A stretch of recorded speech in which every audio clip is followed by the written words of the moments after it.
start with like some sort of musical beat. I don't have an opening recording for this, so.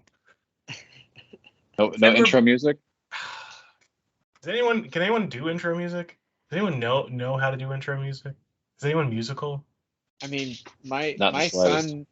son made the intro music to my Fight Chops video. You have a spawn that has a music degree.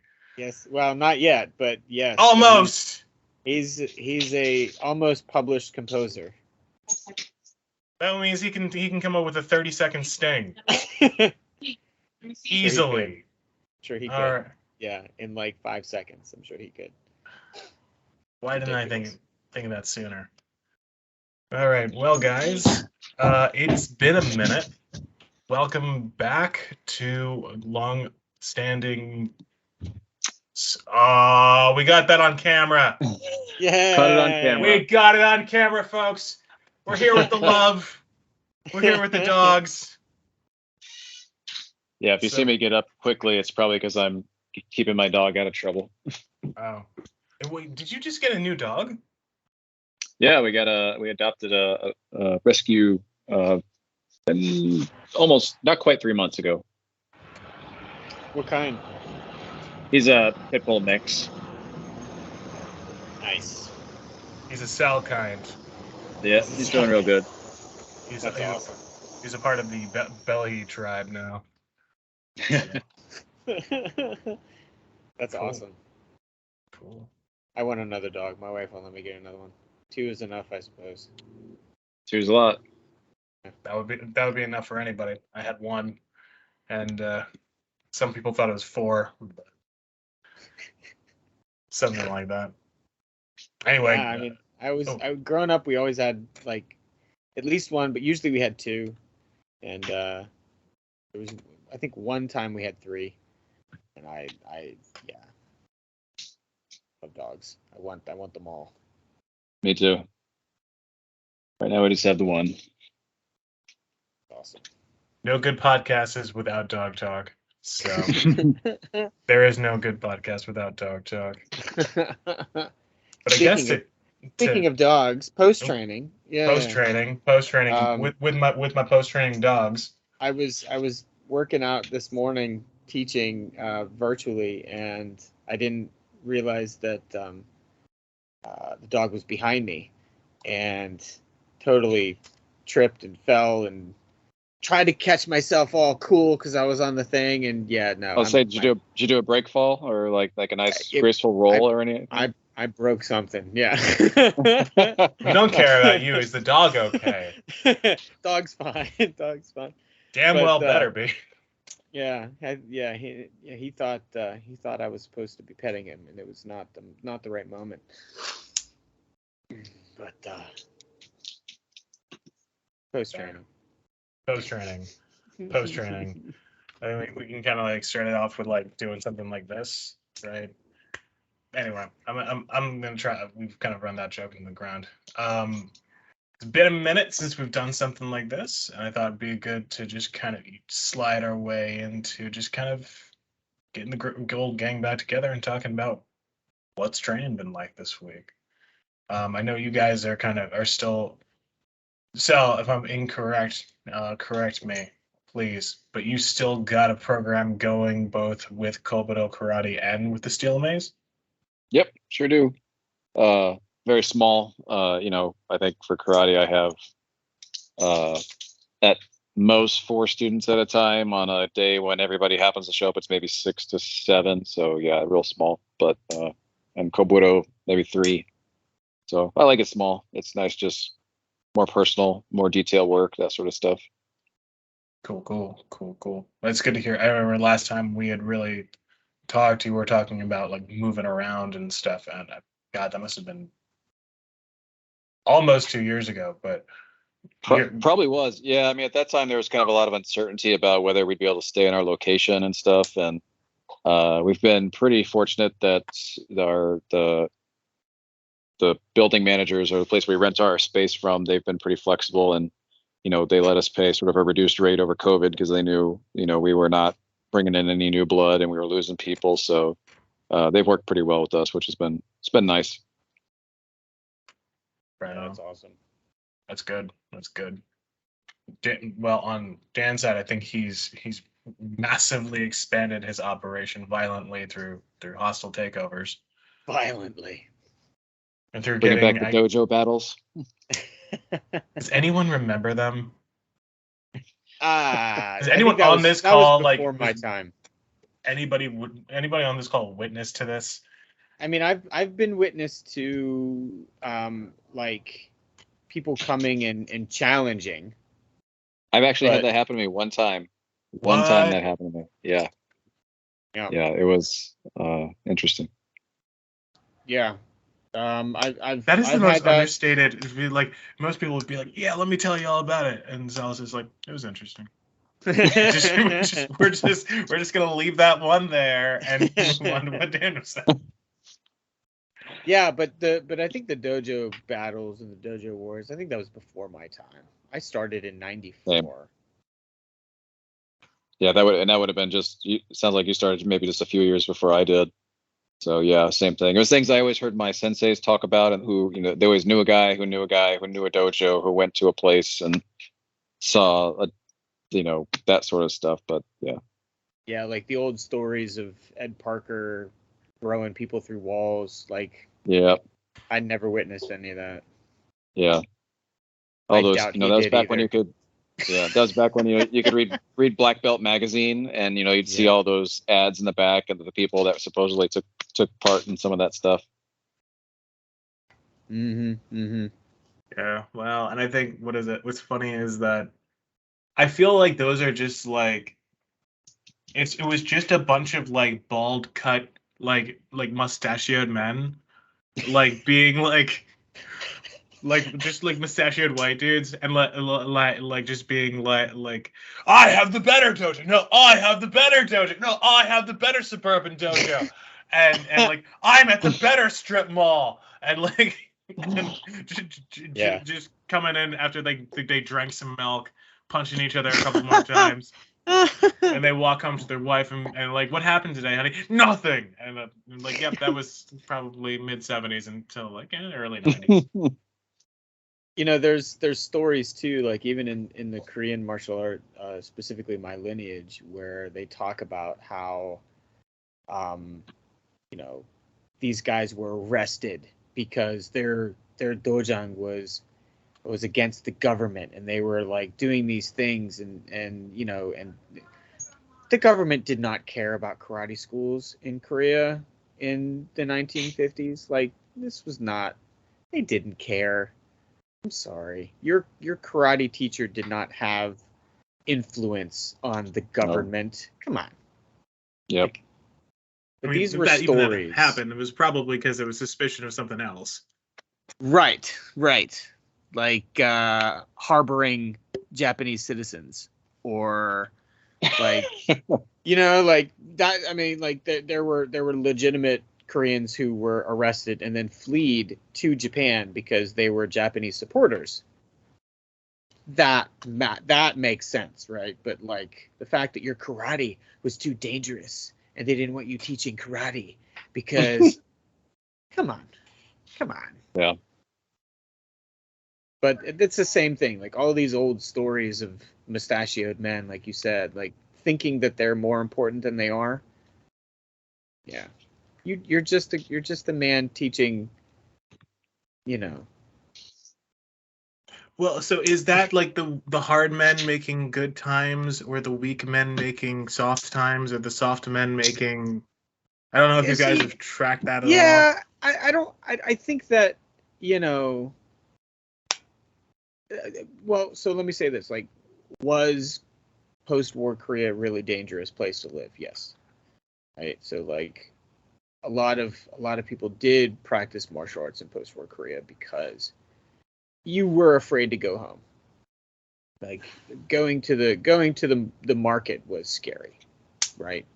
But here in the United States, that wasn't really a thing. I mean, like maybe in inner cities in the 70s, 60s and 70s, maybe it was dangerous, right? And you practiced martial arts, but the dojo wars had nothing to do with it being unsafe. for you to go to the supermarket. Like that was not a thing in 50s, 60s, 70s United States of America. Like Your mileage may vary depending on location and how you looked, but I think well, that is true. That is true. Let's not paper over it that way, but That is true. I generally agree with what. But I would say generally with the people that we hear about, the right. people who talk about these dojo wars. No. The dark days, the dojo wars. Before Back But alley there brawls, was, yeah. but there was times, in the 60s and 70s where training in martial arts was really about, more self, preservation in your society. And then of course the Karate Kid came out. But yeah, but I don't think it was the same. All right. Well, Dan, you have your massive dojo expansion happening. So I just want to ask you guys, what has been up with training lately for you guys? Sal, I like how you very quietly dropped just videos of you doing stuff, and there's like very little to no like explanation, and then Dan will have like a paragraph, and then it'll be a picture. Or it'll be like, not always, but then it'll be like you are explaining things in very much in detail. And both are very good, and this is why I like having you both around, because it's like Dan will go into the history of it, and Sal will just be like, yeah, this. Yeah, mine's really mine's really just more of a training journal for me. It's how I look back at kind of where I've come from and what I need to work on. So. I guess I'm kind of my own audience, so I don't put a whole lot in there to sort of say, hey, there's what I'm doing. Here's the context. Sometimes I might try, but I'm really bad at it. So I'm just like, this is sort of me putting in the work, and that's kind of all it is. So yeah, but it's a good observation because it's 100% accurate, John. Yeah. All I can do now is observe stuff. And I'm doing it I'm didn't mean nothing, no disrespect in any which way. Just observation. No. Yeah, no, it's very accurate. Yeah. But it's an interesting, like the conversations we've had with other people, variation in terms of expression. Yeah, that makes sense. Where one person expresses themselves in this way and another person expresses themselves in this way. They're essentially doing the same things, but how different and you see how different that comes out. Oh, wait. Dan! We lost him. Uh-oh. Oh, no. Give him a second. Thank God we're not trying to do this live anymore. That was a bad idea, but I still have to this day wondering why my server clicked off half the time or why my Wi-Fi clicked off half the time that happened. Yeah, that was weird. Is what it is. I guess while we're waiting for Dan to get back, what have you been up to this week in terms of training, Sal? So my training, I think, since probably last fall has been more focused on my Kobudo, and that's because I was very grateful for. So I went to the seminar, the Budo Without Borders in Aurora, Canada last year, and got to meet Tuari Dawson, Invisible Sensei, a bunch of other wonderful people that I had only known sort of virtually. I got to meet James Penkovitz there. I hadn't met him in person before. It was really, I saw really, your really handwriting. Wonderful. Actually, in December. You? Yeah. Because I went down to Okinawa.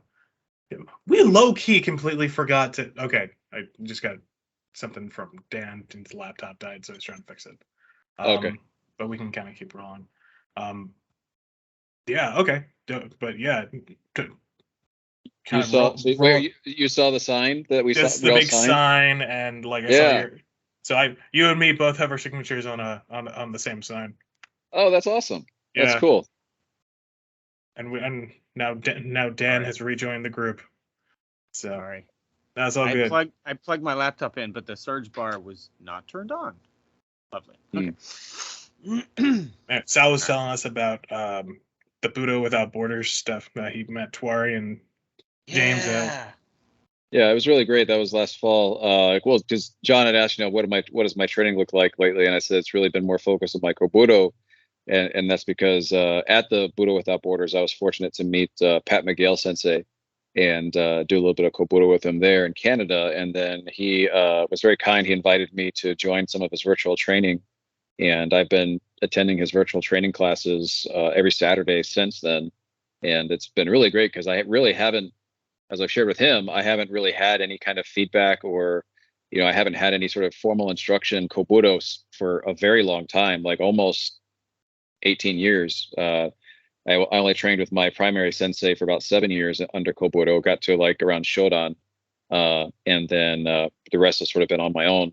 And so it's been great to get feedback again. It's been great to have just sort of, someone looking over my Kobudo. So I've really been just spending a lot of time on that. Awesome. I feel like we're going to have to crib him because he got cribbed from Twari, cribbed him from Josh. So I feel like we can crib him through Sal. We need to crib him from Twari. What is okay? I'm gonna look stupid. What does that mean? What is this? You basically like getting somebody's guest, like stealing their guest, essentially. Oh, so yeah. Oh gosh. Now he seems like a really cool guy. Like I listened to both of those interviews in full, and he seems like just down to earth, very like doesn't Pat McGale Sensei. Yeah. Oh, okay. He doesn't seem to have any pretense or anything like that. No, he's wonderful to work with. It's all good in the hood, buddy. We're just talking about Pat. I was so jealous. I wanted to go to that thing so bad. Oh, so sweet. What are you doing, Papa Dog? Oh man. Would they not let you into Canada? I don't think the Canadians want me. No, I had another event the week before. No, the week after. One of the two, with my organization that I chose. I had to choose, right? Like, do I go and spend time with the Buddha Without Borders event, or do I go? There goes my dog. Or do I go and spend time with my own people? And I mean, it was kind of a no-brainer. I went and spent time with my own people, but I really was sad that I couldn't go and meet everybody in person, because I mean, it wasn't like I drove up to Connecticut. Like, it wouldn't have been much further to drive to Toronto, right? It wouldn't have been that much further. So maybe in the future, if that ever happens again, I'll be able to do that. Yeah, I haven't heard details, but I know they're planning to make that a regular thing. I don't know where the next one will be or when, but I know Sensei Steve Arms. I can't go to Japan, John. Yes. I can drive to Canada. I cannot. You know drive. what? I don't mind saying this. I had a family member told me when I first came to Japan, it's like, you can't go there. They have radioactivity. Sorry, that was the most funny thing I've heard in a really long time. And I'm like, did you get an apartment in Fukushima or something? Ooh, maybe that's too soon, but that's all right. Now, but even still, like. Meanwhile, the G7's happening, and they're having some in Hiroshima right now, and they are or are not having discussions over nuclear disarmament or not. There's some Superman 4 stuff happening right now as we speak. Nice. So, I mean, there's tons of radioactivity here too. Like, what is he talking about? Yeah. Ridiculous. With all the testings in the 50s, that hasn't affected anybody. Not at all. Cool. I'm glad that happened. That happened for you, so that's a rare thing to happen. Like when you find somebody you can click with, and it was great. So what was your so was that your favorite part of the weekend, the Kobudo aspect? So it was interesting. So the Kobudo was actually not a formal part of the conference. It was on the sort of the last day where there was nothing planned, but other than to hang out in Sensei Steve's backyard. And he had just a big fire. It was kind of chilly out, and it was a Sunday morning. And we kind of spent Sunday morning all the way through the evening, just all of us in the backyard, just like sharing and talking and hanging out. And, some people were doing martial arts. Some people were just hanging. And me and Tuari and Miguel Sensei, we did some Kobudo, and Miguel Sensei did some formal instruction of like people who had never done the bow before. And he did a lot of sharing there. So yeah, it was just kind of cool, laid back, and just kind of nice to be among people who are, your people. Mm-hmm. I get that. Yeah, that's awesome. Cool. Love it. I love it. Dan, what has your training been like this week? So this week, what has this week been? So I've been sort of outside of teaching, of course. I've been nursing really, really, really tight hamstrings and some issues with my back. So I've been recently getting some help, some physical, not physical therapy, but some physical therapy work for that. And I went and got some work done on my back today. I got some needling done, and I've been just really trying to find.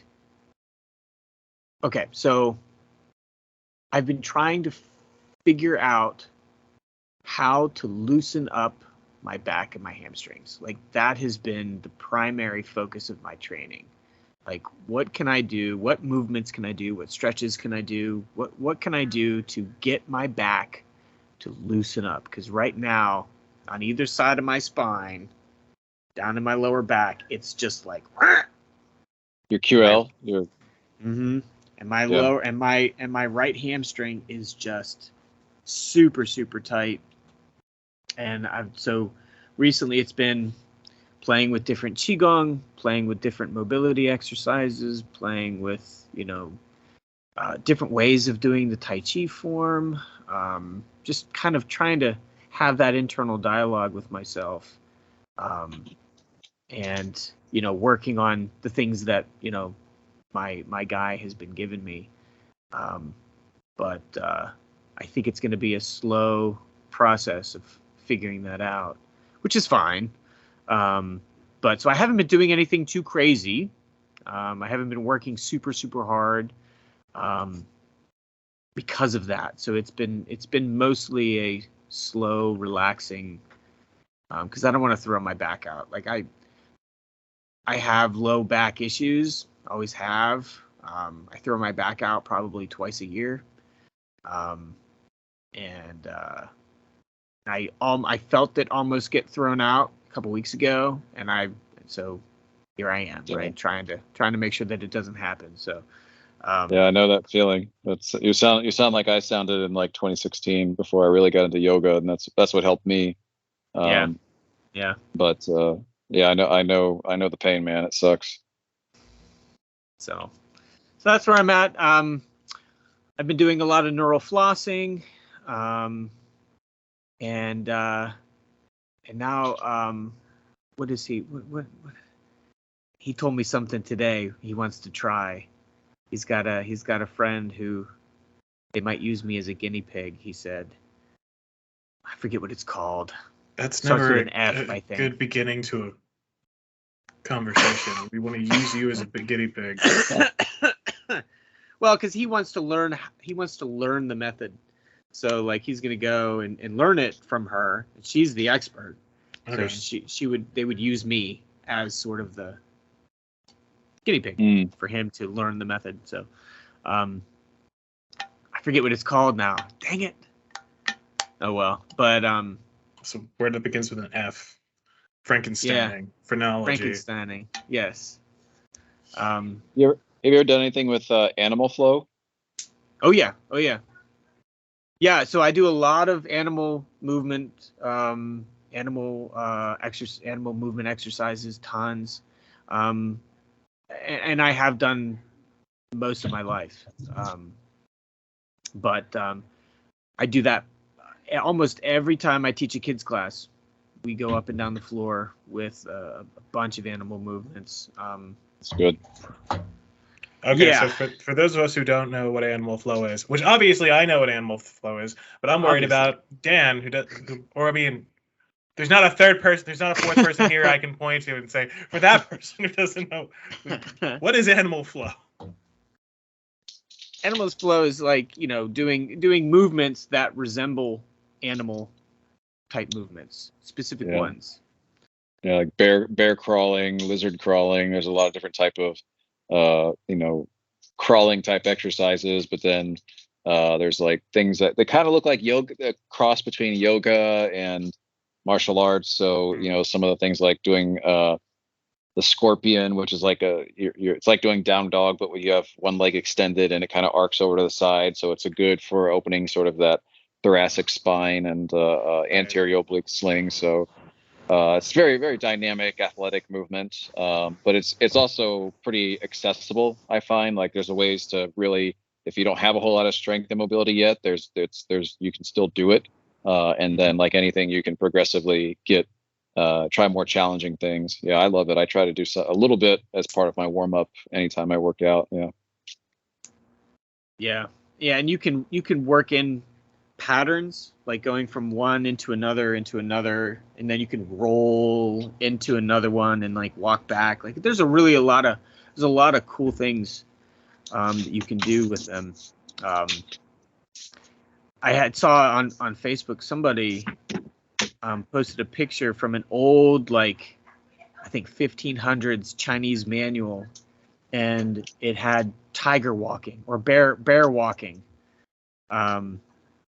as a part of this Chinese martial arts manual as a mobility exercise. And I was like, see, it's awesome. Yep. It's awesome. Yep. Yeah. And so we do a lot of that. But that, sometimes will aggravate my back. Sure. Instead of make it better. But yeah. Whatever. I gotta get into this. I gotta get into this animal walking stuff. It's cool. And then there's other mobility platforms like Ido Portal, which is also super cool, which is a bit I don't know, not advanced, but a bit harder for me than Animal Flow stuff. Ido Portal stuff is like somebody will reach forward with a stick and try to like touch you in certain places, and you have to like move around the stick, and then like they make there's a lot of really cool stuff, and then you go up on one hand and you actually like you try to like touch different parts of like maybe different, put up cones, and you go on one hand and you try to touch all the cones with one foot. Hey there, puppy dog. Hey, what's up, bud? So sweet. There's a lot of cool stuff with the Ido Portal, but again, like it's a little bit more dynamic for me. But I like the Animal Flow stuff a lot. Yeah.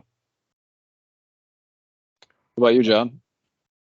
I was just thinking, like, where can I do the Animal Flow? Because like I train in Down the the garage.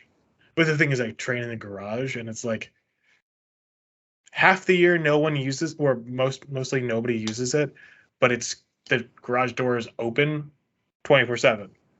Mm-hmm. So there's nothing but like dust and debris that like gets on the floor. So you can like train on it, but you can't like roll around and get on the floor. Well, without getting dirty. Kind of disgusting. So like we have monkeys where I live. No way. Yeah. And bears. Go and hang out with them. Just run around with them. just run around the forest. Yep. Chasing yeah, man. Yeah.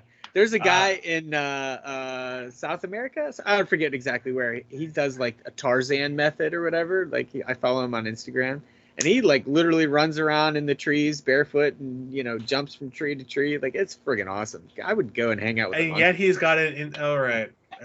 I'm suspect of this guy.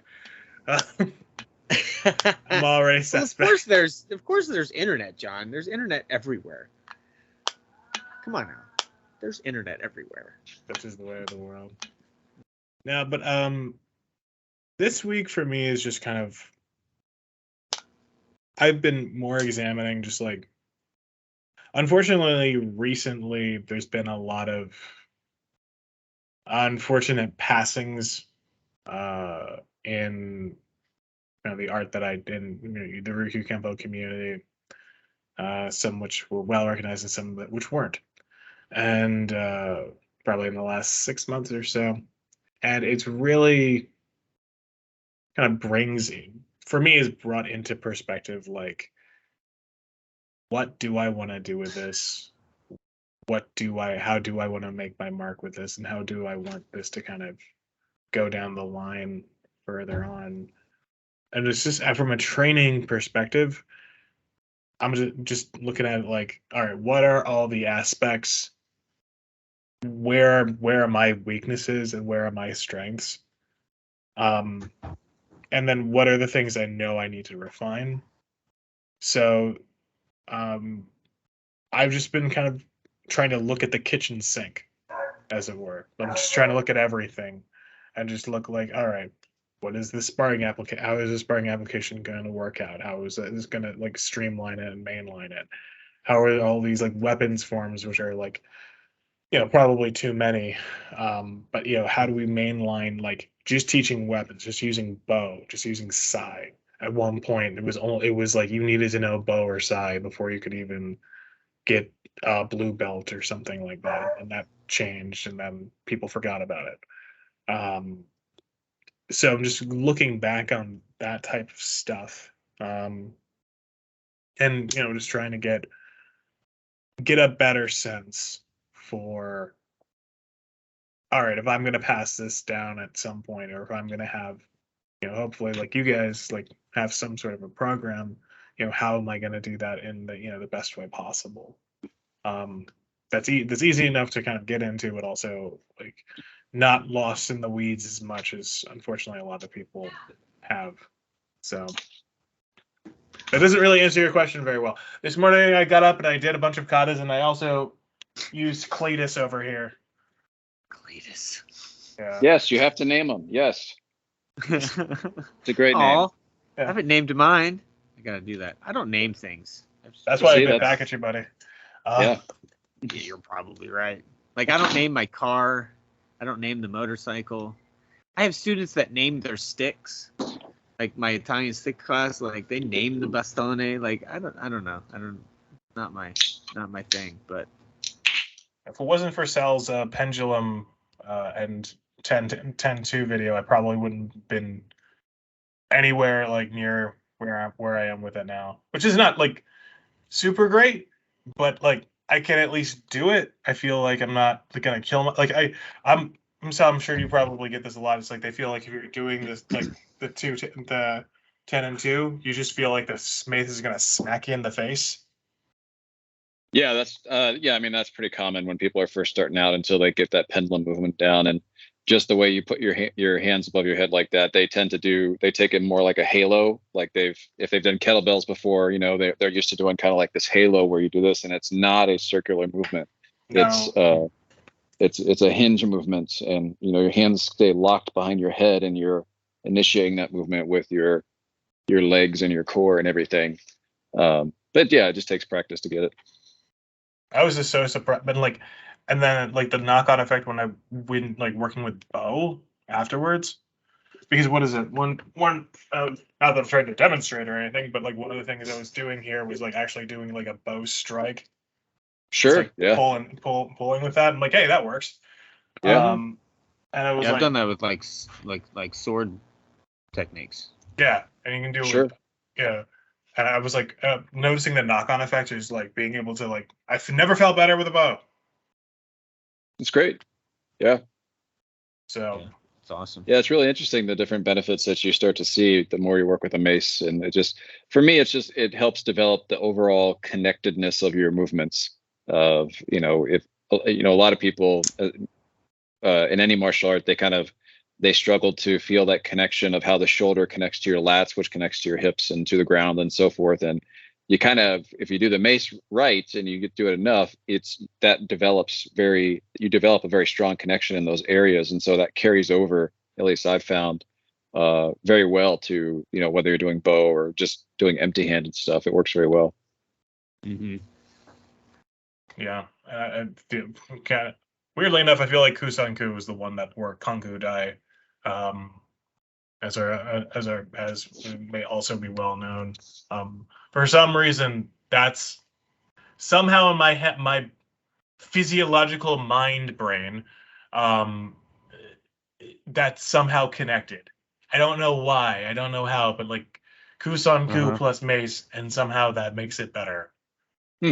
I don't get it. It's like one of the it's like memorizing a password and you can't tell somebody how it works, or you tell somebody how it works and you sound like a crazy person.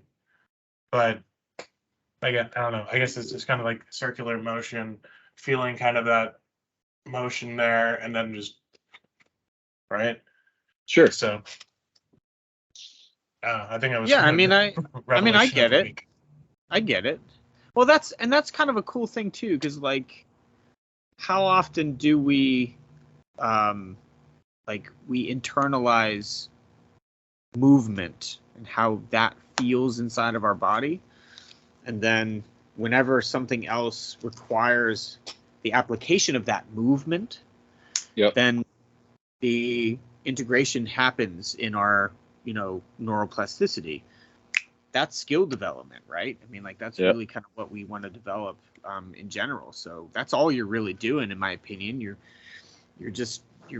intuitively noticing those connections.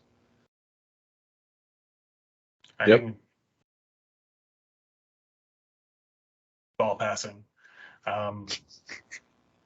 Yeah, I think once you can kind of feel that connection, I think it's even where that isolation, I know until you've talked about that a lot, where it's like people feel like isolated from their arms and hips and all that other stuff. But once kind of everything goes together, I think that, I don't know, just makes everything kind of function well together. And it's one of the things I've been thinking about is like, all right, how do you teach that kind of from a beginning point without being like, here's a heavy thing, swing it around for a while. All right, throw a punch. All right, let's see the connection. Yeah. Which I think like that is all way, but I think in many ways, so I've never done, a lot of the traditional Hojo Undo like they do in Goju-ryu, that sort of stuff. But, I've always figured that was what the intention of doing that type of training was in tandem with your karate training, is it was supposed to help you develop some of those connections that, yes, you can get there by doing karate by itself.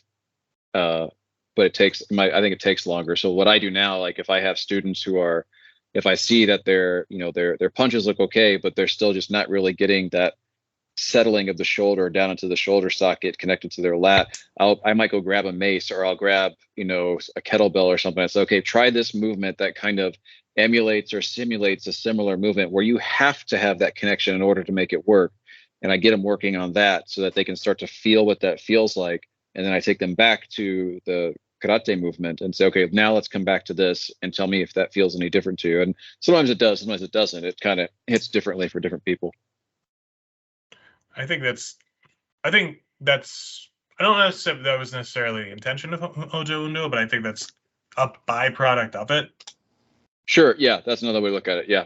And I think because I've done some of it. I haven't done it like super intensely and stuff. I remember our friend James one time was in Okinawa, and he was running a kids camp, and he was getting all the kids to make like impromptu like coffee can jar cement stick Hojo Undo. Cool. And I was like, okay, James, I think we're maybe stretching the definition of child labor, but no, but it's just make your own Hojo Undo thing, and it's just arts and crafts, John. It's arts and crafts. Yep. It's just themed. That's what we tell the inspector. That's all it is. No, but I mean, yeah, I think that's that. In one way, shape, or form, it's not just working out the muscles, because it's not about the weights. Mhm. But did anybody you guys have seen? I forget who it is. It's some Goju guy who went to Hawaii and got the big like bar, like circular oval like The bar Congo thing. Ken, is that what that's called? Yeah, and like he made a big deal about it at one point. Like I feel that was like proto Mace, like like it was 1990s version of it. It's like I found this thing, and now I'm gonna integrate it into karate, and it works. Well, the Indians have been using the Yeah, the clubs. Yeah, that's where that comes Yeah. from. That's where Masons come from. There comes from India. I mean, they've been doing that for centuries. Yeah, they've got so many different types. There's mudgars, there's meals, there's yeah, I would love to, there's some really great companies I've seen online that you can get like beautiful handcrafted wood ones. I just haven't got the gumption yet to drop the money on them because they're not cheap. How much does one of those run? I mean, it depends on the weight and size, but I mean, you're looking $300-400 for some. Yeah. It's already hard enough to find Manjusai now. Yeah, well, because Sharado has pretty much ended all like side manufacturing.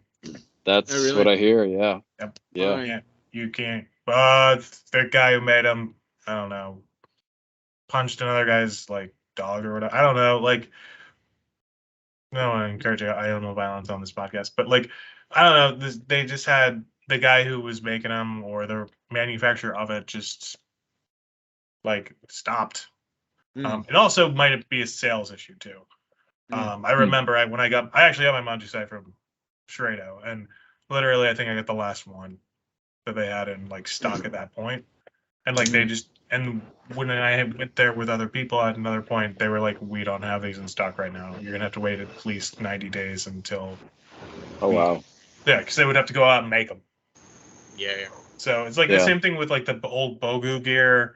Like it's just people aren't buying them, so why are we making them? Like we can't. Why are we holding this on a shelf when like no one's buying it? I understand that from a business perspective why they don't continue to have that because it's not. I think there's it's like those niche markets they can't fill or they're not being filled very well.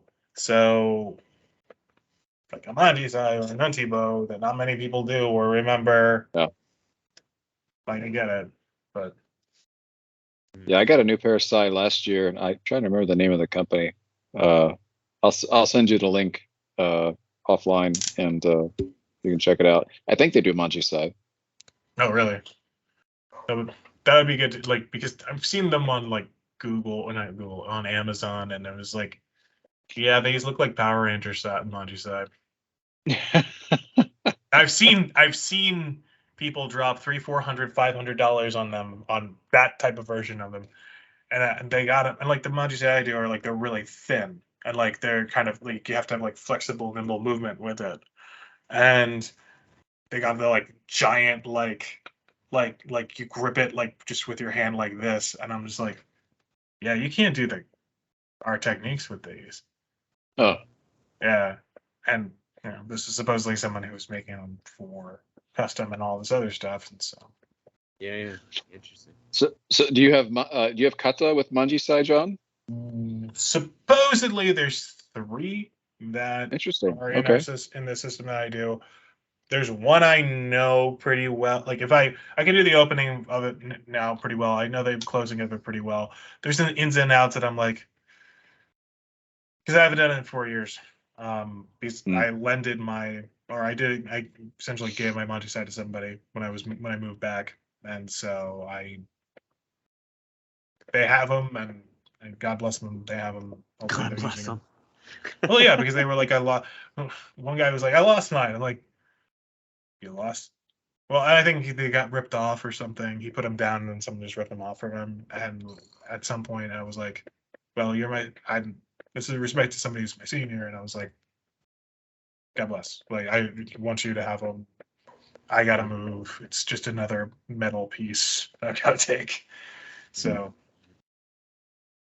Yeah, it's interesting. I mean, the Kobudo that I do, we don't have any Manjusai kata. I don't think they too many people Yeah. have them. Even Nunti. Do you guys do Nunti? Yes. That's, I think, weirdly more common. But Sal, you ever threw a stick around with a spear at the end? Yeah. Or sorry, not Sal. Dan, did you Dan. ever throw around a stick with a spear at the end? You mean just a spear? Sure. Or a Nunti bow, or a glaive. Ah, like a naginata? Sure. Okay. Yeah. No, I've used that plenty. Yeah. European stuff mostly. Not the Japanese stuff. Yeah, I love the Italian staff stuff that you've been posting, Dan. It's really beautiful. Oh, thank you. I like how this kind of came from skeleton of a memory. No, Yeah.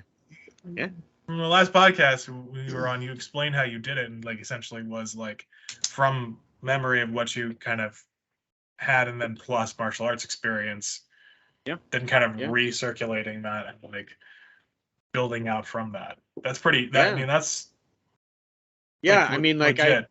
as much as I like to say that it's stuff that my pap taught me, but it is very much my thing now.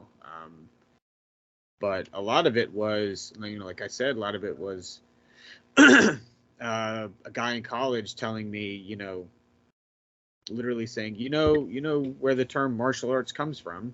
It's the arts of Mars. It's Rome, the Roman god of war. Europeans have their own martial arts. And I'm like, okay. And like literally going on the internet in 2003, 2004, 2005, something like that, and looking at videos of Italian stick fighting and going, holy crap, that's what I did with my pap when I was little. Like, that's really cool. And then trying to put that into something. So like for a while I didn't teach it, because it was just, it's too simple. Like there's no curriculum, right? Like it's just, but I was able to kind of formulate a curriculum through also the Italian sword and Japanese sword and tungsto and everything else that I've kind of gathered over the years, and so I was able to put together a guard kind of flow through all the guards, and then just kind of like talking about principles more than anything, right? So like know what a counter strike is, know what the different footworks are. So reverse triangle steps, we could male or female in some instances, but regular triangle, reverse triangles, different measures, right? Like knowing what all these things are, and then being able to do these these partner drills where the goal is to hit the other person's hand, and the other person's goal is to maybe knock the stick out of your hand or whatever, right? Because historically the stick was designed to protect your land from somebody who either had a rifle, a bayonet, a sword, and dogs, right? So like that's really the ultimate context of what you're doing. So, but still, it's a very simple curriculum. It's not like it's not like karate. Like I think karate is a very complicated curriculum. Tai Chi Chuan's more a very systemized. Complicated curriculum. Yeah. The Is stick work it something still taught today in Italy? Can you go over there and they teach it still? Yeah. And in fact, in Sicily, there's like a dance that is called the dance of the bastone, and like literally you watch them dance around and then do the stick techniques, and they hit each other, and then they do the elices behind the head, and they do the figurotas, and then they do the elice with the bazzare and giravolta, where they skip in a circle, because that's to ward off the dogs, right? Like, so it's actually something that you go and they do in festivals. So that's probably that's probably where my pap got it from. It's just a part of the culture, right? Yeah. That's pretty much how Bo is treated in Okinawa in a lot of ways. Yeah. Yeah. Yeah. I when I first came to when I was living in a kind of tiny island above Okinawa, they were like, "Oh, we're doing the bow dance." And it was basically like a big partner, like just people in the town learned it and they did a big partner dance with it. I'm like, "Oh, okay, this is where it Yeah. comes from." It's to I think, music. yeah, It's choreographed. Yeah, that's super cool. sounds like it could be turned into a martial art, right? Yeah, yeah. Or, like it's just we need to this is something that is a part of our past. We need to preserve it. What's the best way to preserve it? For How much? Italians, it's dance and music. Yeah. How much? I mean, do you see similarity or carry over at all, like with what you would do with the Joe? Is the length similar to the The Joe? length is very similar. It should come up to like your solar plexus or like your armpit, like that sort of level. But it doesn't matter. Like it doesn't matter how big it is. The techniques are all the same. I see. Shorter staffs we call bastone di passeggio, like a walking staff. Those are used more like a single sword or a side sword. So you would actually turn your body more and use it single-handedly. So it's a single hand, whereas the long staff would be what we call bastone a due mani, a two-handed staff. And so you're still kind of holding it primarily with one hand, but you're able to slide the hand, to be able to block and to trap and so things like that. The left hand is really kind of free, which is very different from like using a sword. Sword is here, but like the same thing with bow. You're sliding the hands and you're changing the range, right? Like it's very similar to the staff or to the bastone, but bastone in the Italiano, it needs to like constantly be moving. Like I'm not gonna spend a whole lot of time with it in one place. It's gonna be constantly moving, and that's how I'm gonna develop the power, because it's a skinny stick too. That's how I develop the power to make that concussive impact. Because I'm trying to knock a rifle out of your hand. I'm trying to knock a sword out of your hand. Sure. So I'm not trying to knock you out. I'm just trying to disarm you, really, and then I can take you down and I can do stuff like that. But so it's very much a civilian art. Sounds yes, like. very much so. Very much so. Yeah. There are people who take the bastone and really kind of make it a practice for sword, like Giuseppe Chieri came out with a manual that I think his first name was Giuseppe. Anyway, Chieri came out with a manual to use the bastone, but it is more for like military sort of context, more for war type of context. And I think that is common. Even like when you look at European or like medieval European stuff, they would use a staff as a practice weapon to then go into sword or something of that effect. So that makes sense. Using a single stick was very, very common to just pick it up, and you don't have to worry about it breaking. You don't have to worry about it burring. You don't have to worry about keeping a good edge or whatever, right?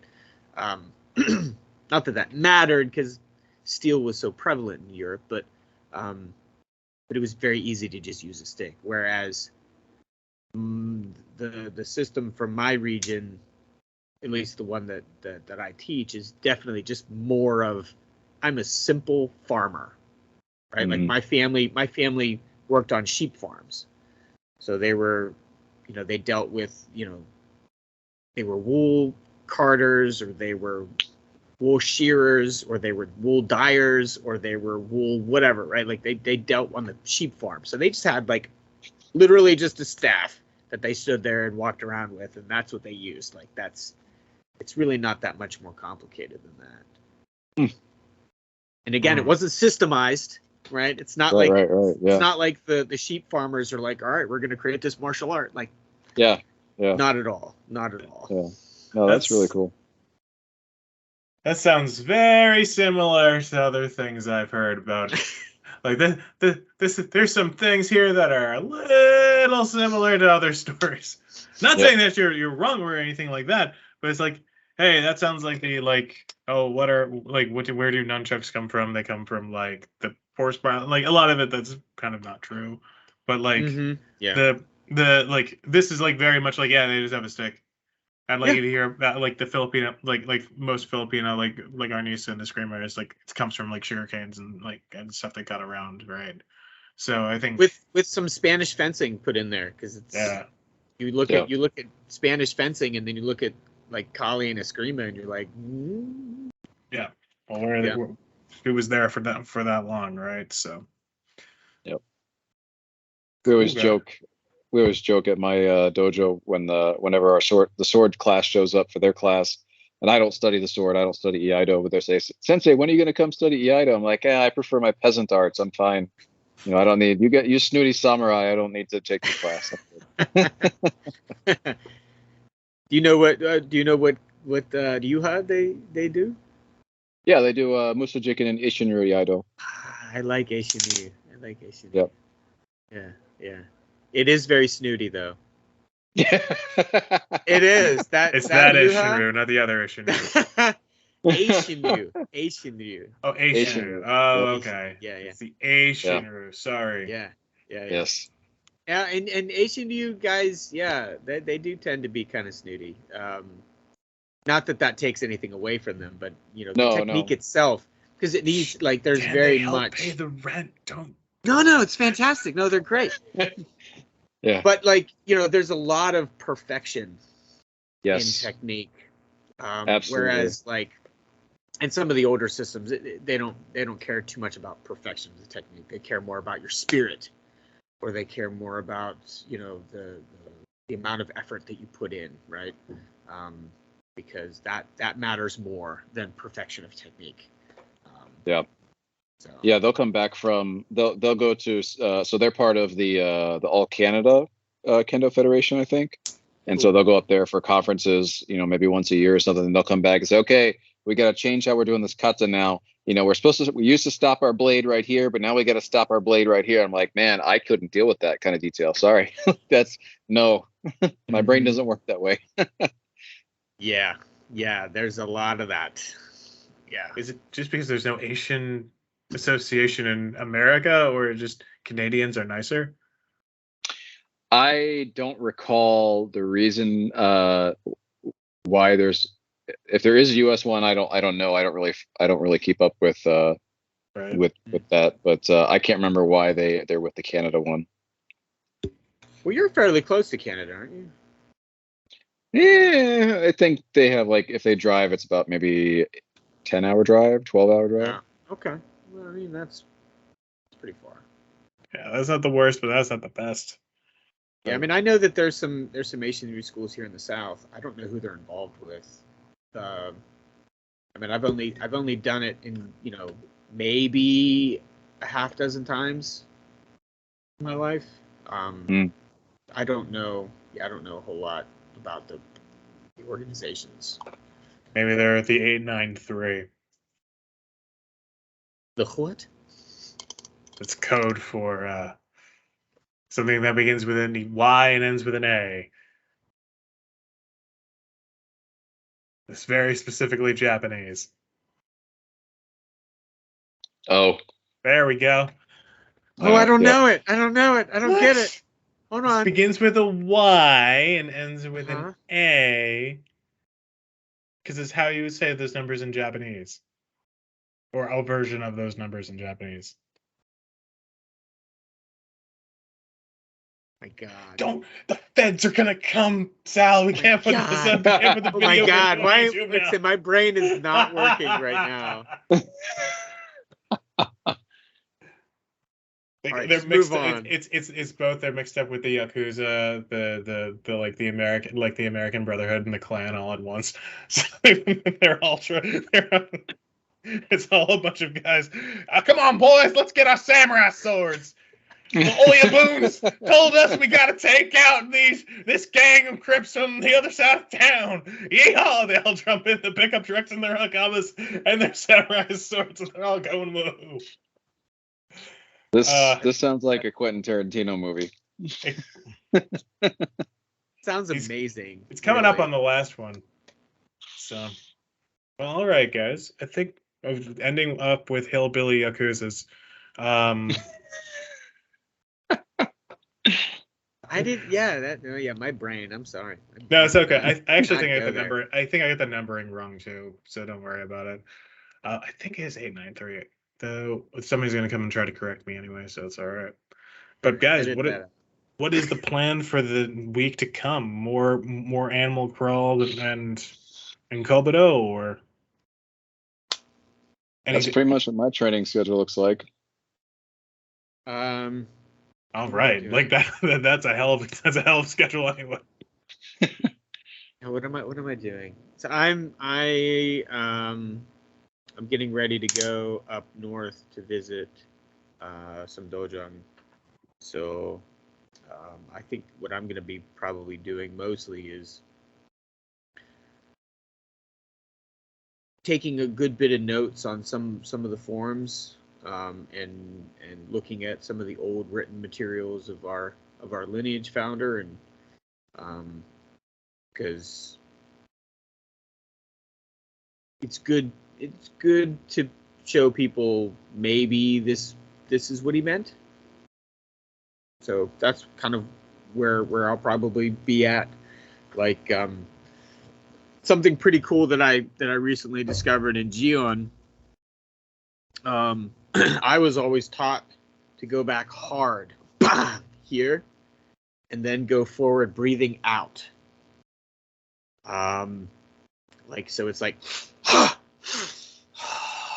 like that. And so reading the book, he says to go soft, sinking into the right foot, and then going, not breathing at all. And so there's this weird point where people, like, I've been told that, you know, Pungi, my lineage founder, didn't really know Tai Chi very well, except for stuff like that. Like, that is a pure Tai Chi Chuan, like, functionality. To be able to move your feet without showing your breath, that is a fundamental principle in Tai Chi Chuan. Especially when you're entering space. Like, I step back and I split, that creates space. You create that emptiness, and then you enter into that emptiness. You enter without showing your breath, right? Like, that is a very key fundamental Tai Chi principle. So in, like, my brain, I'm going, I think his understanding of Tai Chi might have been better than his understanding of karate. So that's kind of where that's going to be part of my training next week, is kind of looking at those sorts of things and then bringing them up with me. So that sounds really neat. Interesting. Never thought of it that way. Like, I don't know Gion. I know Sal. That's in more of it. Yeah. I do Gion all the time. Do you breathe when you go forward in that movement? Yeah. Typically, I'd exhale on that. So yeah, that's an interesting idea though, what you described. And I always mix it up. Like, I never do kata the same way twice. So yeah. I'm always experimenting and stuff. So I may play with that. Yeah. So, like, if you're doing like some sort of clinch work with somebody, and you go to move and you breathe out, whenever we breathe out, we sink, right? And whenever we breathe in, we rise. So like, if I try to enter into somebody's space and I'm sinking, they'll feel it. So, like, every time you breathe, it moves your body. And so if you can enter into space without moving your body, just kind of taking that sneaky step and then trapping them at the end. Yeah, it's pretty cool. Interesting. That's interesting. Then you can knee them and then punch.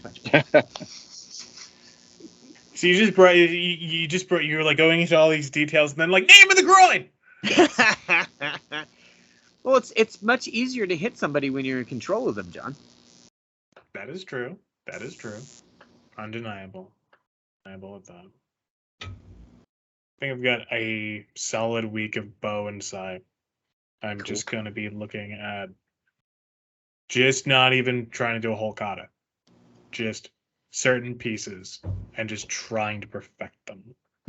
I think that's kind of it's what I wanted to do for a while, and for whatever reason, my hurry brain is just like, do the kata, all right, get it done, all right, move off, do something else. And just try to calm that part of myself down and just like, nope, do that for an hour. Get that part right. Get that like make the strike effective. Right? No, just hit a strike, all right, you're done. Like, no. That's going to be a strike. When you do it in the kata, it's got to be that when you do it whenever, kata or no, that's a strike. That's what you're going to hit somebody with, right? I think it's something everybody gets told all the time, but it's not something that's also like, karate advice is like amnesia. Wait, I had amnesia? Oh, what are you doing this week? Sleeping. Ah, thank God. He's snoring. He's snoring very loudly. Well, fellas, it was good catching up and good doing this again. Yeah, definitely. I hope we can do this much sooner than later, or next time around. But yeah, man. Until then, yep. Friday nights usually work great for me. So okay. Yeah, this actually was good. I got home about a half an hour, before I had to jump on, and I was able to get home and just kind of set everything up, and yeah, it worked out. Great. Oh, all right, guys. Well, great talking. Great having this discussion. Hope we get to do it again soon. And yeah, and everybody, thanks for listening. Follow these gentlemen. Seriously, you will actually enjoy seeing them in your feed as opposed to all the other nonsense in the world right now. Yeah. Awesome. Guys. Thanks, John. Thank you guys so much. Everybody, keep on training, keep on living, keep on thriving. Peace, y'all. And we're in.